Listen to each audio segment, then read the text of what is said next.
This car doesn't feel like when I first bought it. It has turned to a completely different monster. With his hands, anything he tunes becomes different. I can't understand it, nor can I explain how it's possible, but it's like my car's been bestowed with performance like that of a Pentecost.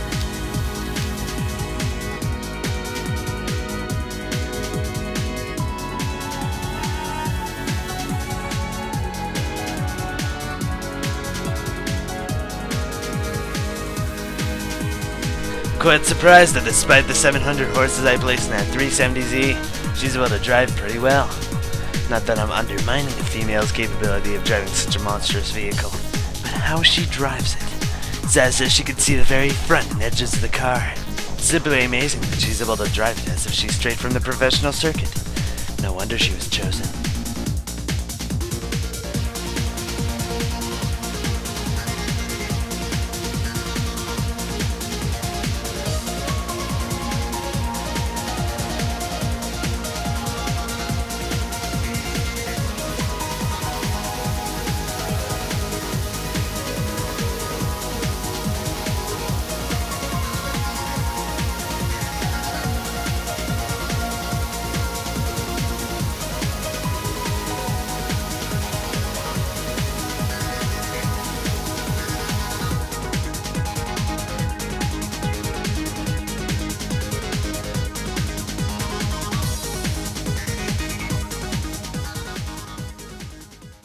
Was that all you got? I only gave around 60% of my overall skill back there. It's dangerous to drive a 700 HP FR in around a narrow place like this. And here you are using car terminologies on me. Didn't you say that you're very unfamiliar when it comes to technical stuff? True, but you kept on blabbering about it while you tuned my Z. What are you gonna do with that car? Will it be another demo car for your shop? Well, my GR Impreza is my 4WD prize car. I wouldn't think of using it to race on Ketsuke's Tough unless it's necessary. I'm just interested in how much I can extract out of this 80. They are extinct as of this generation. It's preceded by that damn Lexus model. Whatever it is, I don't want to be a part of it. You tuned my Z into something that no one would ever dare do for a woman. What more could you do out of an early Toyota model? Who knows? I just had to extract its inner potential then.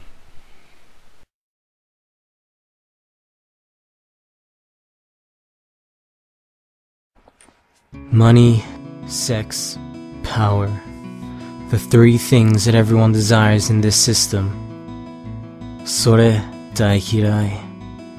It's the same old thing that everyone wishes to gain, even at the cost of someone else's desire or even life. We struggle with such a life that is completely short-lived. As we continue on, things get worse. Even the world's educational system has grown to disgust me. Students living 16 hours of their daily lives struggling with others, with traffic, to sit in on college rooms, spending most of their hours reading technical academics that would, in the way they were taught, benefit them in the real world, as they call it. Nowadays, it's all about money, a basic necessity that soon became an excuse for school owners to even make students suffer through society and time, just to gain that single qualification for a better life. It overwhelms them, and in the end, they lose the person they once were. They lose their humanity, and simply disappear, and blend among the billions of individuals who've lost theirs as well. I'm just glad that not all people are giving in to this world's pressure. Huh? That guy again?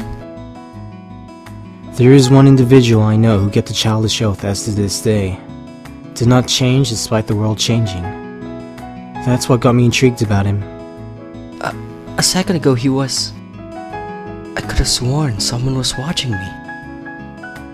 It's probably because of how his parents raised him, exposing the truth as early as his youth for him, to understand how much the world has rotted. I used to be affiliated with this kid, by blood, but I decided to disappear from his life, like a flame that dies out after a weak wind carries it on its shoulders. People get easily absorbed with even the effortless forms of entertainment. A lot believe that this world will die out by the end of 2012. As the movie is called, A movie based on the Mayan prophecies believe of the world's end through cataclysmic changes. Those who watched it soon tremble with fear and agony, even despair, wondering when it would come. But I for one know that it isn't real. If time will end, why would it reveal the date to us? His coming is like that of a thief in the night, as quoted. I believe that far too well than anyone else, and I know that what I quoted is the truth. Done blubbering with yourself, Mamoru? How many times, Gansuke, have I told you not to— Oh, Ketsui, it's just you. Gonzu who? Never mind. What are you talking to yourself about? Nothing much. I was just talking to myself to put me at ease. If you say so. Just don't do it too loud or people might call you autistic or something like that. There you go again, like everyone else. Putting a word as an excuse to name-drop individuals with what you call defects. Hey, I didn't mean to put it that way. Anyways, I was waiting for you to tell you that, well, I think I'll need that R35 back. Back? I just purchased it, remember? Can't I just— Let me finish, man. I need that R35 to conduct a couple of tests. I can give you a replacement car for the time being. Don't worry, once he wakes up and our job's done, you can have it back. Are you referring to him? Who else is there? His awakening's the only one left among us in the guild. I still think that pushing through with his awakening would complicate his life. Don't put the blame on me. It's our awakenings who wish for it to come. It won't be our responsibility. To topple down the king, eh? The 7th Regiment of Royal Blood. What time will need the car? Around 3 days from now, I think. Want to meet up tonight with a friend of ours? I hardly have any plans. Alright, your shop as usual, Ketsui. Great. Be seeing you there then.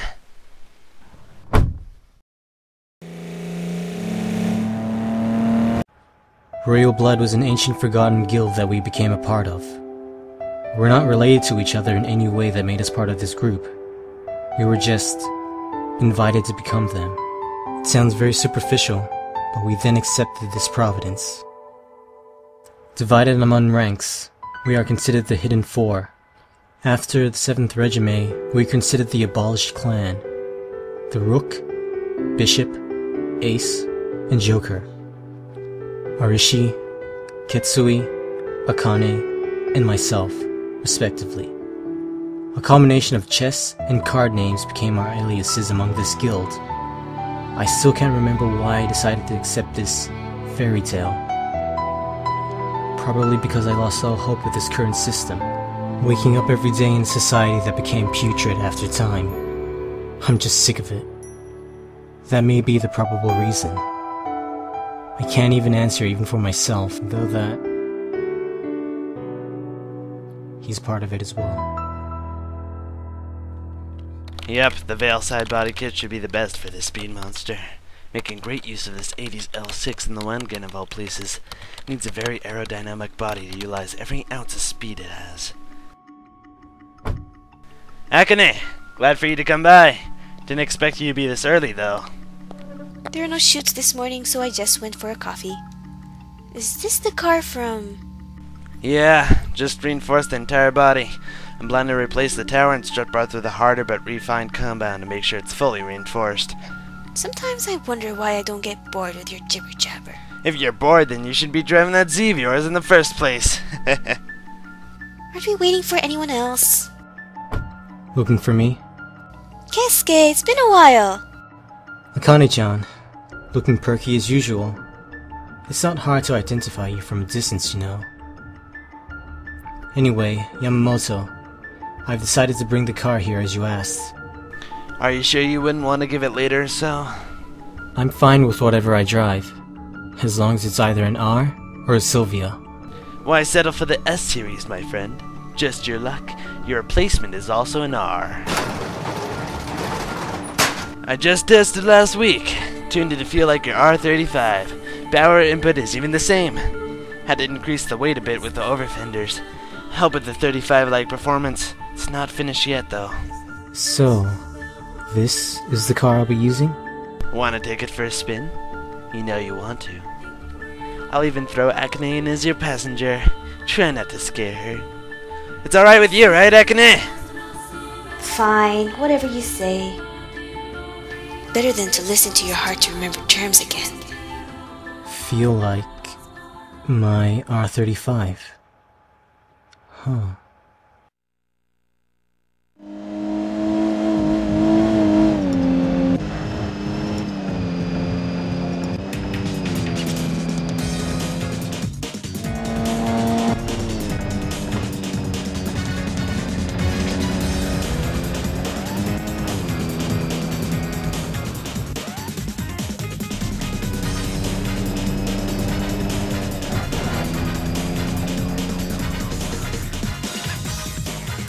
It's a 34, but it so feels like my 35.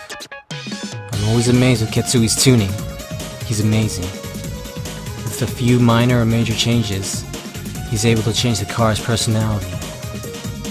You could feel the change too, huh? As in with the car's personality? Yes, I did. It's amazing how your car acts after a single modification. I sort of understand why people modify their cars. It's not only to get to their destination faster, but also to be able to communicate with it better. Every nudge you make with the steering wheel, every gear that opens when you shift, every centimeter you press deeper on the gas, you're conversing with your car. You took the words right out of my mouth. Ketsui's more technical when describing car reactions, but you treat them as if they're human. Because I always try to become one with my own car. It's how I converse with my Z or Esper. Oh yeah, your other car. The one you tune yourself, right? See that car over there, the pearl white R33? Try and outrun it within less than a minute. If you say so. A 34, eh? Nothing hard for my car to handle. This has 800 wicked horsepower, you heard. You'll be gone by the next junction at Heiwajima.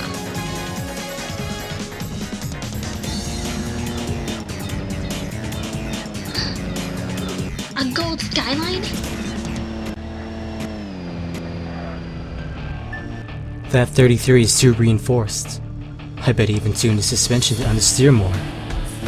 The advantage of a less powerful vehicle with a lighter body is that it blasts through corners with ease and a simple tap of the brakes.